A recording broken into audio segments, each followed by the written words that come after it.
Up to the 30, the 20, 10, 5. Torrey Horton back to the end zone. 48-yard play. Guess who? Body up the middle, making another move to the outside. 15, 10, end zone again. Keeps it. Nice move by Brown. He's got space. He's got 6. 35-yard touchdown for Byron Brown. A record-setting night for the South Florida quarterback. Down so far, a little bit of a high snap. Genty right up the middle. Genty has room. Ashton Genty, give him 6. Second and long. Lagar tries to fit it in. Runnels, it does. Runnels stays up. The show's off his 4-3 wheels. Incredible effort for Runnels. The G5 Hive. All G5, all the time. Welcome to the G5 Hive Live. We are excited to bring you the G5 college football coverage you love each and every week. I am Luke. I am joined by my co-host, Justice. If you're watching us on YouTube, please hit that like and subscribe button. And if you're watching us on X, please give us a follow, a like, and a retweet. And if you're listening to us in podcast form, please rate and review. And don't forget to get the G5 Hive merchandise store. It is now live. Link is at the bottom of the YouTube video comments, as well as pinned on our X page and at the bottom of this screen. E5 versus P4 matchups. We've got UConn at Syracuse Saturday, 12 p.m. Eastern. Syracuse favored by 10.5. UConn's been sneaky this year. And Syracuse has struggled at times. It's at Syracuse. I think I'll take the points in Syracuse, but I don't feel great about it. In a weird way, like I don't feel great about it. Or at the beginning of the season, I said, "Yeah, give me the points. Give me 10.5." Sure. UConn's been playing pretty well lately, but kind of depends on what Syracuse team shows up. I mean, I just go back to that UNLV Syracuse game, and UNLV beating Syracuse. I have a lot of respect for UNLV and how good that team is. And so, yeah, I think Syracuse does win the game. They win the game by 10.5. UConn definitely having a great season, but I don't think they have enough offensive firepower or, to kind of stay with the Syracuse Hornsmen. All right, now a game kicking off at 12:45 p.m. Eastern. UMass at Georgia. We both got UMass. Absolutely. Georgia favored by 42. This is gonna it's not gonna be prime time TV for sure. The fact that it's a 42, that's a lot of points. I feel like it is, but yeah. Georgia's gonna look to get right, buddy. All right. UTEP at Tennessee. 1 p.m. Eastern kickoff. Tennessee favored by 42 as well. Give me Tennessee in the points. Yep. In this one. And then Army at Notre Dame, 7 p.m. Oh, you forgot Eastern. one. You skipped one. Sorry. Louisiana Tech at Arkansas, Saturday at 4 p.m. Eastern. Who you got in this one? Arkansas. Taylor Green should have a field day, I think. Louisiana Tech, they're having an okay season, but I don't think big win against Western Kentucky. They did. That shocked me. But I don't think they're going to be able to hang with the Razorbacks. All right, now I'll try this again. Number 24 Army at number 8 Notre Dame, kind of at it. It's at Yankee Stadium. Notre Dame favored by 14 points, over under at 44.5. I would love to see Army pull this one out. Give me Army. Yeah. I don't love it just based on the size of the athletes, but give me Army. Give me chaos. Give me Army. Give me an undefeated Army team. What are you going to do, playoff committee? Where are you at? Yeah. And if you're wondering why the ranks that Luke just read don't match, the ranks on the graphic are from the AP poll. The ranks that Luke read were from the college football playoff rankings. But yeah, it's a must. Like we said, it's a must win for Army if they want to make the playoff. and I didn't think about this earlier when we were making the argument for them kind of making it.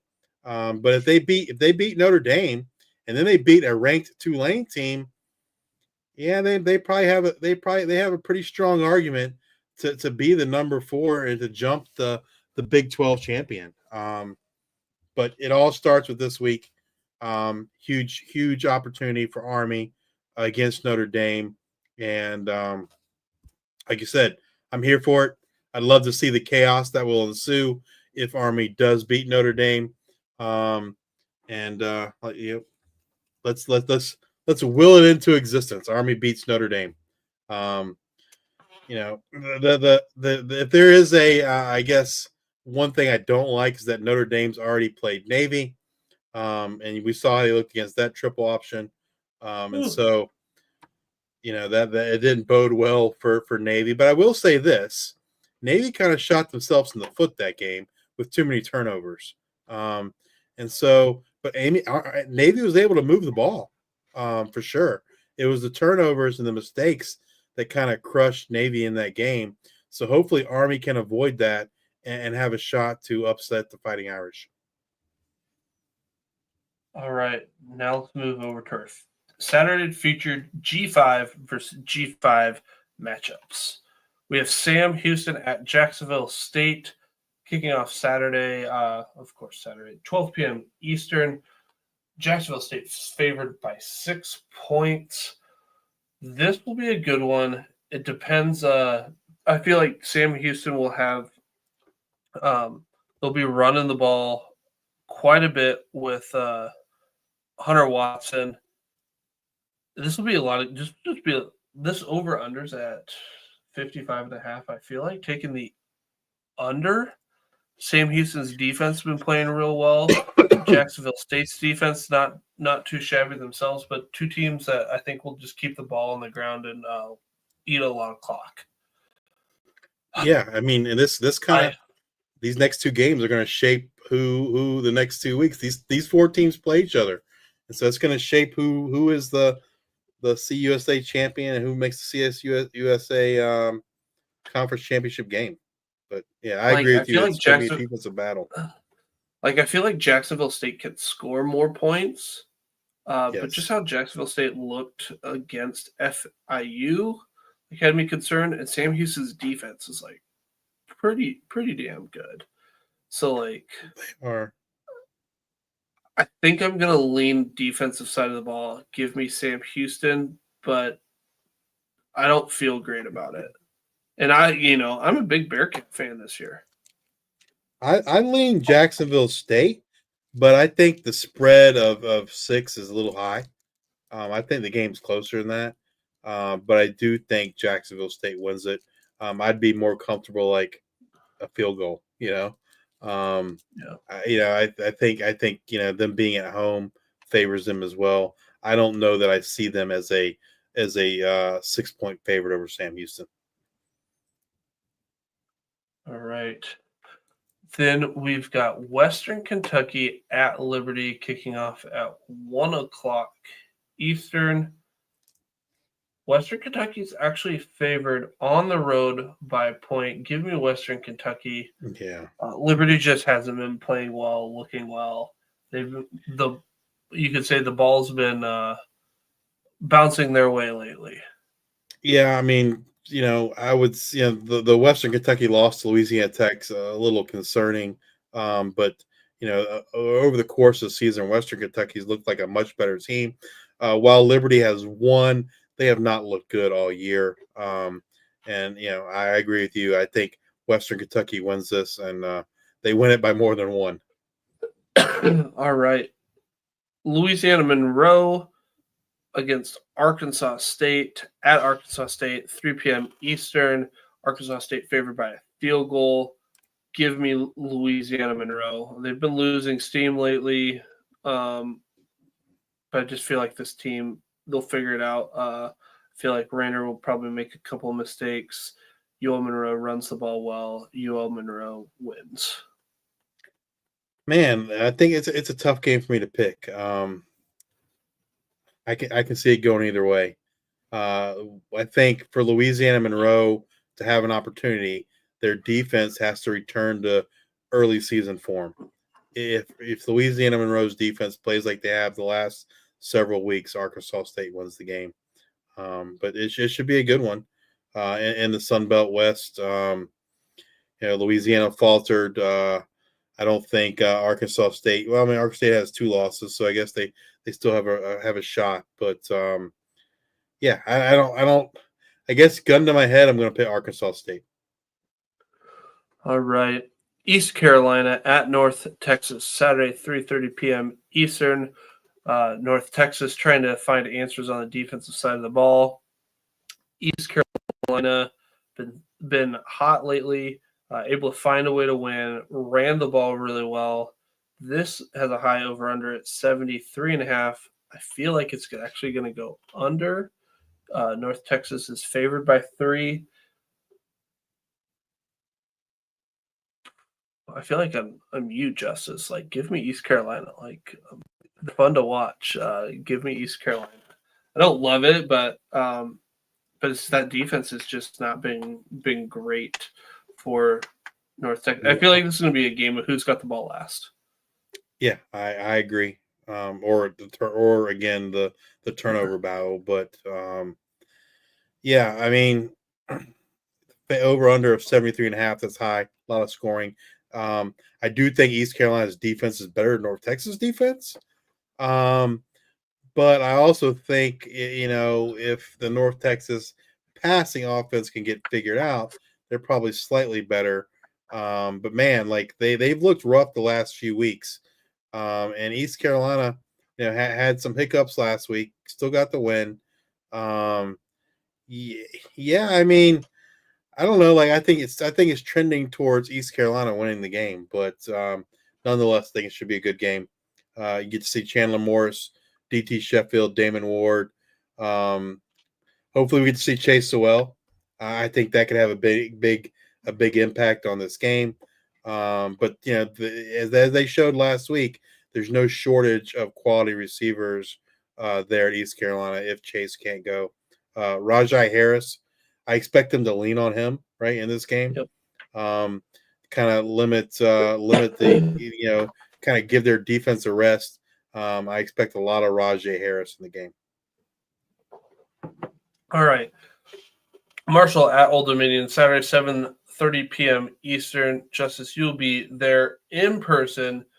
ODU favored by 2, over under 52.5. You'll be there in person to see Mike Green and Marshall win this one over Old Dominion, in my opinion. Yeah, I don't. This spread makes 0 sense to me.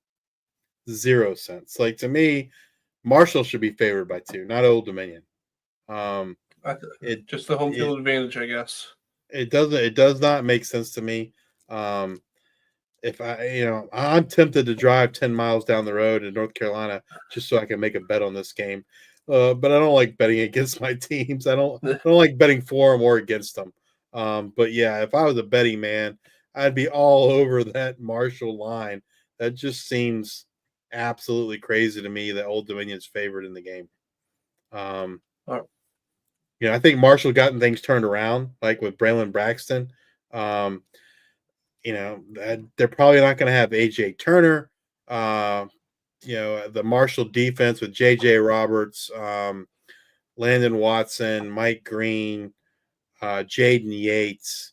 I just think Marshall. I mean, the Sun Belt East is potentially on the line here.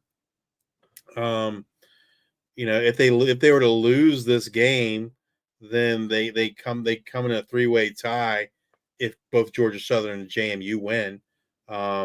Marshall, kind of like Old Dominion, holds their own destiny in their hand. They play Old Dominion and JMU the last 2 weeks. They went out. They're your Sun Belt East champions. So I don't know. Like, I think ODU is going to pay inspired because they have a bowl game, opportunity to go to a bowl game is at stake here. They lose, they're done. If they win, they still have hope. But man, I hate picking against Old Dominion, but my brain says Marshall's going to win this game. All right, and the last kickoff of the night for college football: Colorado State at Fresno State. Fresno State favored by 3, 46.5 over under. Colorado State has a lot to play for. Fresno State, they've been playing up and down. Right before the bye, they lose to Air Force. Did not see that coming. Defense hasn't played up. We'll see if there is a coaching change. Maybe there's a coach on the hot seat there. I think Colorado State runs the ball. They run the ball well. They saw what Air Force did. Colorado State wins this one. I like the over-under with that line of 46.5. Like, I feel like it's going to be a rock fight. I think it's going to be like a Big Ten type game here. Being in Iowa, I think it's going to be run the ball, Colorado State. Yeah, if I was going to bet this game, I'd be taking Colorado State in the points. They're getting 3 points. I think they win the game outright. So yeah, I think Colorado State, Avery Morrow, and Justin Marshall, like you said, they're going to run the ball a lot with those two guys. And I don't know that the Fresno State defense is going to be able to stop them. And that's going to wrap us up this week. That was a little bit longer, but it was great. I hope you guys enjoyed it. We had a lot of people watching online, YouTube, X. Make sure you go out, you follow us if you like what we do. Show us some love out there on Twitter. Come back and join us next week as we discuss what happened in Week 13, as well as look forward to Week 14 of the 2024 season. And as always, bring you up to date on all the latest news and happenings from the world of G5 college football. If you're watching us on YouTube, please hit that like and subscribe button. If you're watching us on X, please give us a retweet, a like, and a follow. And if you're listening to us on Apple Podcasts or Spotify, please subscribe and leave those 5-star ratings and reviews. Thank you all for your support. Until the next time, we are the G55.